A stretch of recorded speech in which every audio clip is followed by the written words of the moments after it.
Bonjour, on continue les exercices sur les probas et dénombrements.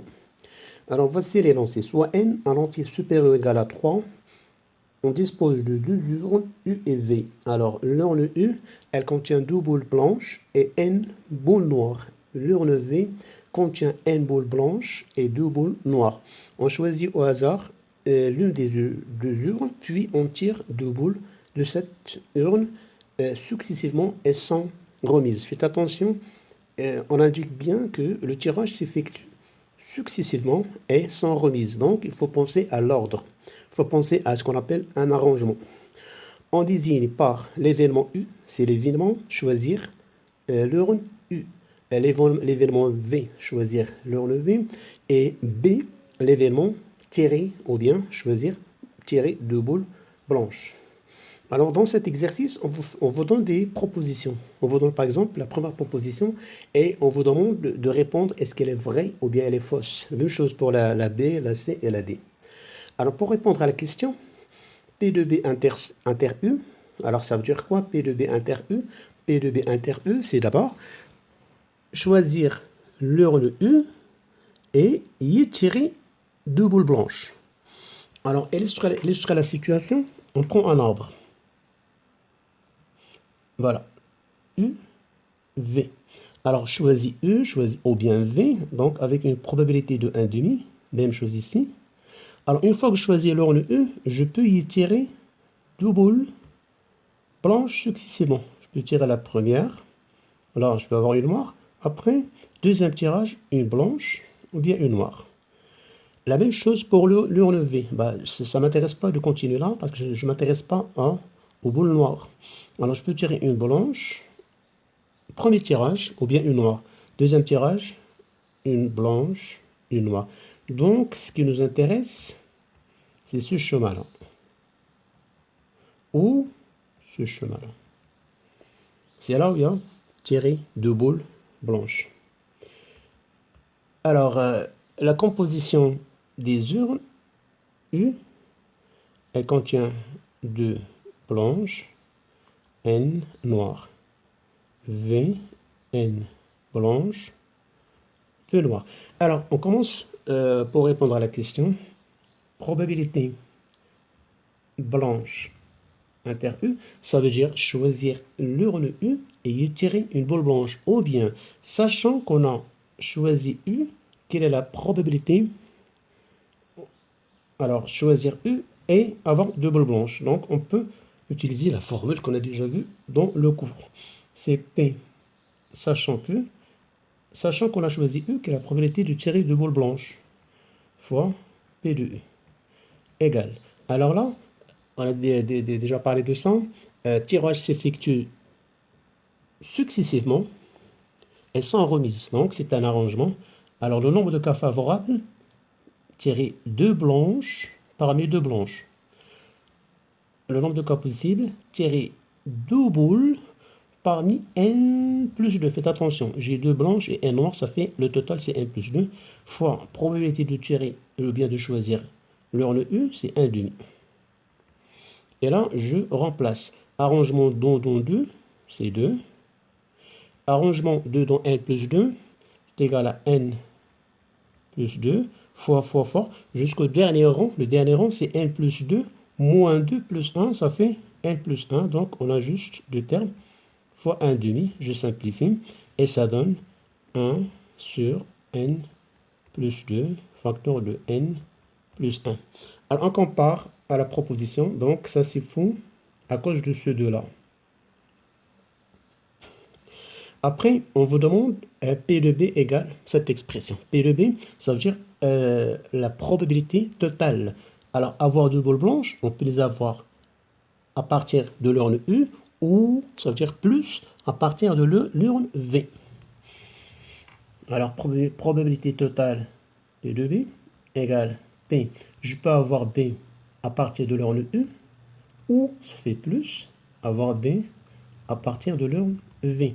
Alors, sachant que P de B inter E, on vient de la calculer tout à l'heure, c'est 1, N plus 2, N plus 1. P de B inter V, Alors, remarquez bien que égale P tiré B, sachant qu'on a choisi le relevé fois, pardon, P de V égale 1 sur N plus 2 N plus 1 plus P de B, sachant, ça c'est P de B sachant E, conditionnel. Alors, P de B sachant E, donc arrangement de blanches parmi N blanches sur arrangement de boules parmi N plus 2. On a dit que le relevé, il y a N blanches et 2 noires fois P de V, c'est 1 demi, donc égal 1 sur N plus 2 N plus 1. Alors là, arrangement N, 2 dans N, c'est N fois N moins 2 plus 1, ça fait N moins 1. Là, arrangement, on l'a déjà calculé, c'est N plus 2, facteur de N plus 1 fois 1 demi, je mets ici le 2. Alors, juste vous rappeler, arrangement Kn est égal N fois N moins 1 fois, jusqu'au dernier rang, c'est N moins K plus 1. Et juste que je vous expliquais comment calculer les arrangements. Alors là, le dénominateur ici, alors là, il manque 2. Donc, fois 2, finalement, j'aurai 2, dénominateur commun, N plus 2, N plus 1. Et là, c'est 2, plus, je développe, N au carré, moins N. Et en comparant, il manque un 2 en bas, donc ça c'est faux. Passons à la question suivante. La question suivante, P de E sachant B. Alors, P de E sachant B,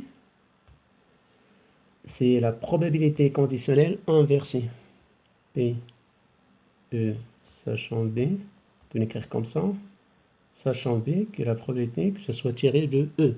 Sachant qu'on a tiré une boule blanche, qui est la probabilité que ce soit tiré de l'urne E. Donc, égale P, B inter E sur PB. On a tout calculé et se fait juste remplacer. PB inter E, c'était 1 sur N plus 2, N plus 1 sur PB, c'était 1. Alors, juste, je revois. PB, on a dit il manque un 2. PB, c'est 1.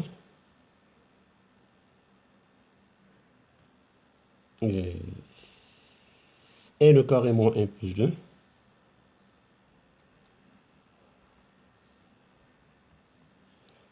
Sur 2 facteur de N. Alors, j'ai ici un 2, donc remarquez bien, on a la même chose, donc je mets ici un 2 fois 2. Donc je simplifie les deux termes. Il reste 2 sur N au carré moins N plus 2.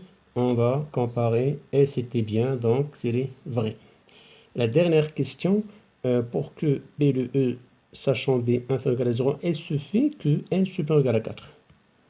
Ça veut dire pour que 100, P de E sachant B inférieur ou égal à 0, 1, il suffit que N supérieur ou égal à 4. On va vérifier cette condition.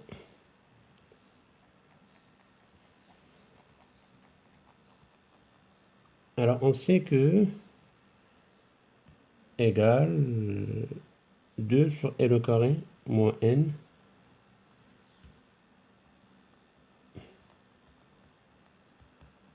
plus 2. Alors, il faut, on cherche dans quelles conditions est inférieur ou égal à 0,1. Donc, équivaut. Alors, il suffit juste d'arranger, c'est l'étude de signe, vous l'avez déjà vu en seconde. Il faut que le terme n au carré moins n plus 2, soit supérieur ou égal à 20, équivaut que n au carré moins n moins 18 supérieur ou égal à 0. Delta, c'est à calculer à la machine, 1 plus 72. Donc racine carrée delta environ 8,5. Donc on a deux solutions. N1 égale 4,75. N2 c'est moins 3,75. C'est là, c'est à rejeter. Donc on a. Alors pour que ce trinombre soit positif, il faut que n soit supérieur ou égal à 4,75, supérieur ou égal à 5. Alors, pour tester, est-ce que ça marche avec 4? Alors, pour n égale à 4, on remplace ici 2 sur 4 au carré moins 4 plus 2 égale 2 sur 14 égale à 1 septième qui est supérieur à 0,1, ce qu'il faut. Donc, c'est juste une petite vérification. Donc, cette proposition, elle est fausse. Donc, voilà, j'espère que vous avez bien compris. Mais à la prochaine vidéo. Bon courage.